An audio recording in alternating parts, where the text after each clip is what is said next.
Nous sommes en 1788. Paris est une métropole immense, la deuxième ville la plus peuplée d'Europe, abritant plus de 600 000 âmes entassées dans un tissu urbain médiéval qui craque de toutes parts. C'est une ville de contrastes saisissants, où l'extrême richesse côtoie la misère la plus noire, où les palais de pierre blanche se dressent à quelques mètres de masures insalubres. En cette année précise, l'atmosphère est particulière. Le temps semble suspendu. On ne perçoit pas encore le fracas de la révolution qui s'annonce. Mais une tension sourde, palpable, imprègne les rues et les esprits. L'entrée dans la ville se fait par l'une des nombreuses barrières du mur des fermiers généraux.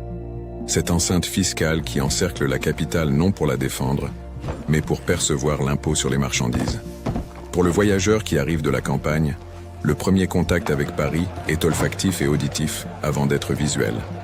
Une odeur âcre, complexe, mélange de fumée de bois, de boue stagnante et d'activité humaine, flotte au-dessus des toits. Un bourdonnement constant, semblable à celui d'une ruche gigantesque, monte des faubourgs.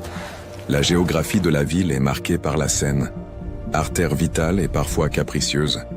Le fleuve divise la cité en 3 parties distinctes. La ville sur la rive droite, cœur économique et commerçant, l'université sur la rive gauche, domaine des collèges et des églises, et la cité, berceau insulaire, centre administratif et religieux, où Notre-Dame veille sur un enchevêtrement de ruelles sombres. Les ponts qui relient ces rives ne sont pas seulement des lieux de passage, mais des espaces de vie. Si le pont Neuf est dégagé, d'autres portent encore sur leur dos des maisons à plusieurs étages, formant des rues suspendues au-dessus de l'eau, où l'on vit, où l'on vend, où l'on meurt, sans jamais voir le fleuve qui coule sous le plancher. L'aube se lève difficilement sur Paris. Les rues sont étroites, souvent tortueuses, héritées d'un temps où l'urbanisme n'existait pas. Les maisons, hautes de 4, 5, parfois 6 étages, se penchent les unes vers les autres, obscurcissant le ciel et plongeant le pavé dans une pénombre quasi permanente. Le soleil peine à atteindre le sol. C'est dans cette obscurité matinale que la ville s'éveille. Les premiers bruits sont ceux des artisans. Paris est une ville de travail, une ville de mains et d'outils. Dans chaque quartier, le marteau du forgeron, la scie du menuisier et la navette du tisserand commencent leur danse rythmique bien avant que les bourgeois ne quittent leur lit. Le sol de Paris est une entité à part entière. Il n'y a pas de trottoir, sauf en de très rares endroits récents. La chaussée est concave, inclinée vers un ruisseau central où s'écoulent les eaux usées, les détritus et la pluie. C'est le règne de la boue, cette boue de Paris, noire, collante, célèbre dans toute l'Europe pour sa ténacité et son odeur pestilentielle. Les piétons doivent faire preuve d'une agilité constante pour éviter les éclaboussures des voitures et ne pas glisser dans les immondices. On marche près des murs, on saute par-dessus le ruisseau central, on se réfugie sous les porches. L'approvisionnement en eau est la première préoccupation de la journée. La ville a soif. Les fontaines publiques existent, mais elles sont souvent à sec ou délivrent un filet d'eau insuffisant pour la population dense. C'est ici qu'interviennent les porteurs d'eau. Souvent originaires d'Auvergne, ces hommes robustes arpentent les escaliers raides des immeubles, 2 seaux en équilibre sur une sangle de cuir passée sur les épaules.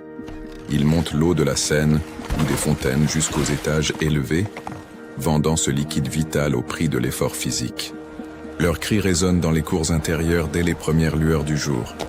Sans eux, la ville s'arrêterait. La structure sociale de Paris se lie à la verticale. Contrairement aux villes modernes, où les quartiers riches sont séparés des quartiers pauvres par des kilomètres, ici la ségrégation se fait par étage. Le rez-de-chaussée est occupé par les boutiques et les ateliers. Le premier étage, ou bel étage, avec ses hauts plafonds et ses grandes fenêtres, abrite les familles aisées, les marchands prospères ou la petite noblesse. Plus on monte, plus les plafonds s'abaissent et plus la pauvreté s'installe.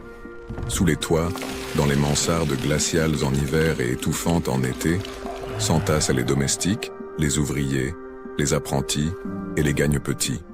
Tout ce monde se croise dans l'escalier commun, lieu de rencontre fugace mais quotidienne entre des univers qui, ailleurs, s'ignoreraient. Le commerce alimentaire dicte le rythme de la matinée. Les halles sont le ventre de Paris. C'est un chaos organisé de cris, de couleurs et d'odeurs. Les maraîchers venus des campagnes environnantes déchargent leurs charrettes de choux, de carottes et de navets. Les montagnes de beurre, les paniers d'œufs, les étals de poissons arrivés par la route de la mer, tout converge vers ce point central. Les ménagères et les cuisinières des grandes maisons s'y pressent, tâtant la marchandise, marchandant chaque sou. Mais en cette année 1788, les visages sont soucieux. Les récoltes ont été mauvaises, frappées par des orages violents l'été précédent. Le prix du grain monte. Le pain, base absolue de l'alimentation parisienne, devient cher. Devant les boulangeries, les files d'attente s'allongent, silencieuses et inquiètes. Le pain bis, lourd et sombre, constitue l'essentiel de l'apport calorique du peuple. Quand il manque, ou quand son prix dépasse la moitié du salaire journalier d'un ouvrier, la peur de la disette s'installe. La circulation dans les rues est un danger permanent. Il n'y a pas de code de la route, seulement la loi du plus fort. Les carrosses des nobles et des financiers roulent à vive allure. Leurs cochers ne se soucient guère des piétons qui doivent se plaquer contre les murs ou derrière les bornes de pierre pour éviter d'être écrasés. Le bruit est assourdissant. Le fer des sabots des chevaux et le métal des roues cerclées frappent les pavés de grès inégaux, créant un vacarme qui rend toute conversation impossible dans les grandes artères, comme la rue Saint-Honoré ou la rue Saint-Denis. À ce fracas s'ajoutent les cris des marchands ambulants. Ils sont des milliers à parcourir la ville, portant leurs boutiques sur le dos ou sur un plateau suspendu à leur cou. Le vitrier, le rémouleur, la marchande de mouron pour les oiseaux, le vendeur d'encre, le marchand de peau de lapin, chacun a sa mélodie, son cri distinctif, une signature sonore qui informe les habitants, derrière leurs fenêtres, de leur passage. Le travail pour l'immense majorité des Parisiens est régi par le système des corporations. On ne s'improvise pas cordonnier ou charpentier. Chaque métier a ses règles strictes, sa hiérarchie, ses protecteurs. Le maître artisan règne sur son atelier, logeant et nourrissant souvent ses compagnons et ses apprentis. La journée de travail est longue, suivant la lumière du soleil, souvent de 12 à 14 heures. On travaille dur, mais on prend aussi le temps de vivre. Les pauses sont fréquentes. On s'arrête pour boire un verre de vin au cabaret du coin, on discute sur le pas de la porte. La frontière entre vie privée et vie professionnelle est floue. L'atelier est souvent au rez-de-chaussée de la maison familiale. La femme de l'artisan tient les comptes ou vend au comptoir. Les enfants jouent dans la sûre ou les chutes de tissu. C'est une vie communautaire, dense, où l'intimité est une notion rare. Vers le milieu de la journée, l'activité se déplace vers les lieux de promenade et d'échange. Le Palais Royal est le cœur battant du Nouveau Paris. Propriété du duc d'Orléans, ce complexe architectural a été récemment transformé. Des galeries de bois puis de pierre entourent un vaste jardin. C'est un territoire à part, où la police du roi n'a pas le droit d'entrer. C'est là que l'on respire l'air du temps.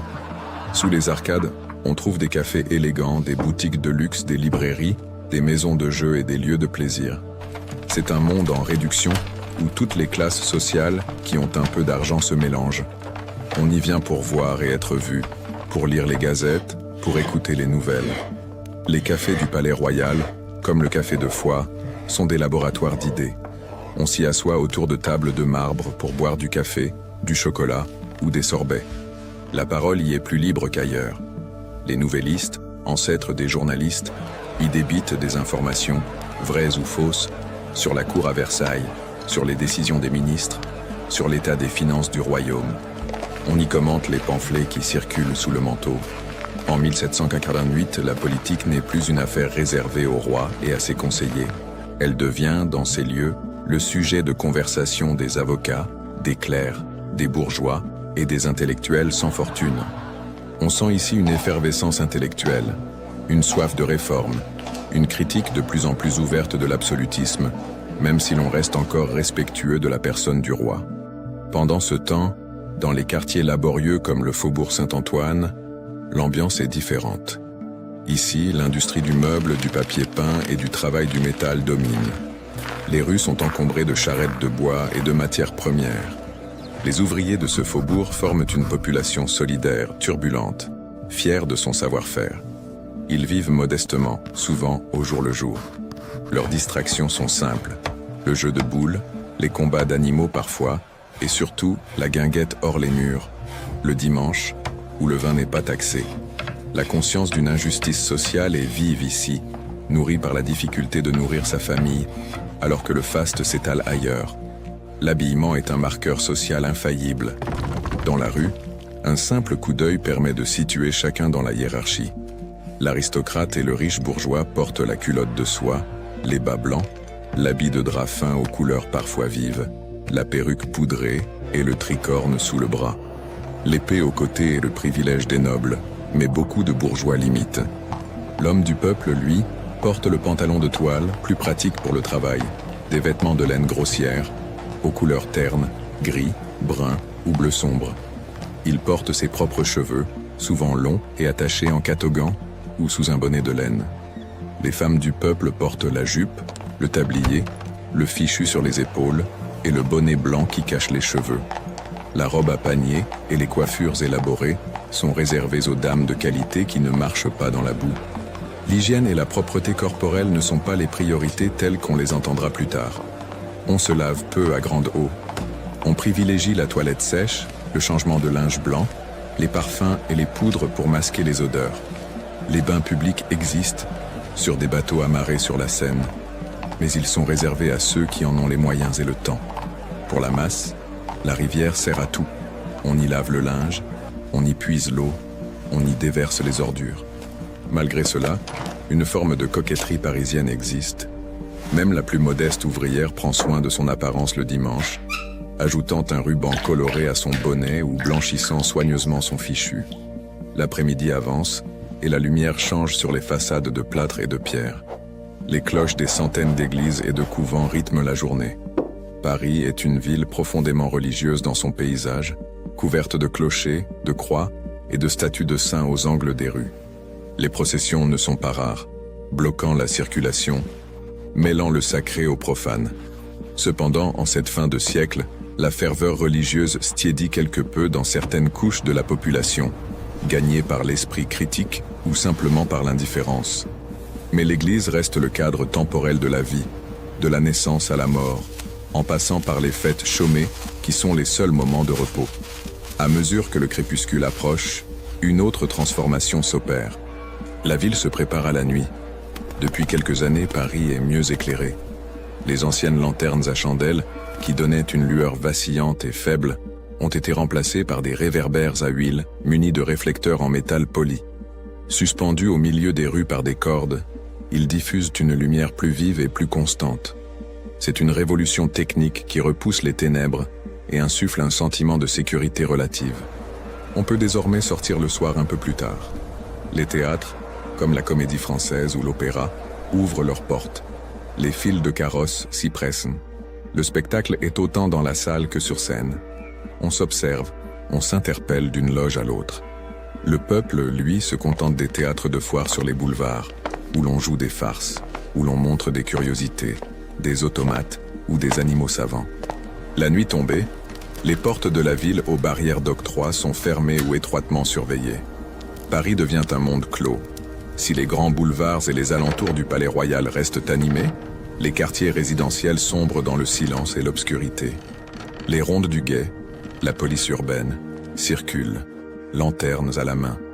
Ils surveillent les cabarets malfamés, ramassent les ivrognes et les vagabonds. La police de Paris est réputée pour son efficacité et surtout pour son réseau d'espions, les mouches, qui écoutent les conversations dans les lieux publics pour rapporter l'état de l'opinion au lieutenant général de police. On se méfie de ce que l'on dit quand on ne connaît pas ses voisins de table. Cependant, la nuit est aussi le refuge de ceux qui n'ont pas de toit. Sous les ponts, dans les recoins des marchés, une population flottante cherche un abri. L'hiver qui s'annonce, celui de 1788-1789, sera terrible, l'un des plus froids du siècle. La Seine gèlera. Cette perspective inquiète déjà. Le bois de chauffage, acheminé par flottage sur la rivière, s'entasse dans les chantiers, mais son prix monte, tout comme celui du pain. La question de la subsistance hante les nuits des pères de famille. Comment se chauffer? Comment manger demain? Ces inquiétudes matérielles, bien plus que les théories philosophiques, forment le terreau sur lequel la colère va bientôt germer. Dans les salons des hôtels particuliers du Marais ou du Faubourg Saint-Germain, la soirée se prolonge. On joue aux cartes, on écoute de la musique de chambre, on discute avec esprit. La noblesse et la haute bourgeoisie vivent dans un raffinement extrême. Le mobilier est d'une élégance rare. Les soieries brillent à la lueur des centaines de bougies de cire. On parle de l'Amérique, de la liberté, de Rousseau et de Voltaire, souvent avec une légèreté déconcertante, comme s'il s'agissait de concepts abstraits et non de forces capables de renverser un monde. Il y a une certaine insouciance, une douceur de vivre pour ceux qui sont nés du bon côté, une certitude que l'ordre des choses, bien que perfectible, est immuable dans ses fondements. Pourtant, des signes avant-coureurs sont là pour qui sait observer. Les murs de Paris commencent à se couvrir d'affiches, de placards séditieux vite arrachés par la police. Les émeutes ponctuelles pour du pain ou contre une décision de justice se font plus fréquentes, plus violentes. La troupe, les gardes françaises, qui logent dans Paris et vivent au contact de la population, commencent à fraterniser avec elle dans les cabarets. La discipline se relâche. C'est une ville où l'autorité royale, bien que théoriquement absolue, semble de plus en plus lointaine, cantonnée à Versailles, tandis que la rue parisienne devient le véritable théâtre des événements. Alors que la nuit avance, les derniers bruits s'estompent. Seul le pas des patrouilles ou le roulement lointain d'une charrette de vidangeurs, chargée de vider les fosses d'aisance hors de la ville, trouble le silence. Paris dort, ou fait semblant. C'est un géant assoupi, traversé par des rêves agités. Dans quelques mois, les États généraux s'ouvriront. Dans moins d'un an, la Bastille, cette forteresse sombre qui domine le faubourg Saint-Antoine et sert de prison d'État, sera prise d'assaut. Mais en cet instant, en 1788, la Bastille est encore là, massive, symbole redouté mais familier du paysage urbain. Ce Paris de 1788 est une ville charnière. Elle est encore médiévale par ses pierres, ses odeurs et ses structures, mais déjà moderne par ses idées, ses aspirations et ses tensions. C'est un monde où la tradition millénaire côtoie l'innovation la plus audacieuse. Les savants comme Lavoisier travaillent dans leur laboratoire. Les frères Montgolfier ont fait voler leurs ballons au-dessus des toits, suscitant l'émerveillement général. La science, la raison, le progrès technique fascinent les Parisiens, leur donnant le sentiment de vivre une époque exceptionnelle, tournée vers l'avenir. Mais pour l'heure, l'avenir immédiat est incertain. Le roi Louis XVI est un monarque bienveillant mais indécis, dont les tentatives de réforme se heurtent aux privilèges des parlements et de la noblesse. Paris observe ce blocage politique avec une impatience grandissante. La ville se sent prête à prendre son destin en main, bien qu'elle ne sache pas encore quelle forme cela prendra. Elle attend. En parcourant ces rues imaginaires aujourd'hui disparues ou transformées par les travaux du baron Haussmann un siècle plus tard, on peine à imaginer la densité de vie qui y régnait. Le Paris de 1798 n'est pas le Paris des grands boulevards aérés et des perspectives monumentales que nous connaissons. C'est un Paris intime, secret, sale, brillant, dangereux et vivant. Un Paris où chaque quartier est un village, où chaque rue a sa réputation. La vie quotidienne y est un combat et une fête. On s'y bat pour le pain, on s'y passionne pour une pièce de théâtre, on y invente des modes, on y conteste l'autorité par le rire et la chanson. C'est cette vitalité incroyable qui frappe l'observateur. Malgré la boue, malgré la pauvreté, malgré l'incertitude du lendemain, une énergie formidable circule entre ces murs. Alors que la nuit la plus profonde enveloppe la capitale, il convient de se souvenir de ce moment précis. C'est le calme avant la tempête. Les acteurs sont en place. Le décor est planté. Le peuple de Paris, les artisans, les bourgeois, les aristocrates, tous jouent leur rôle inconsciemment dans ce qui sera la plus grande transformation de l'histoire de France. Mais pour ce soir encore, Paris n'est qu'une ville qui dort, une ville qui respire, une ville humaine dans toute sa complexité, à la veille d'un jour nouveau qui ne ressemblera à aucun autre. Les lanternes se balancent doucement au vent, projetant des ombres mouvantes sur les façades, comme les aiguilles d'une horloge comptant les dernières heures d'un monde ancien qui s'apprête à disparaître à jamais.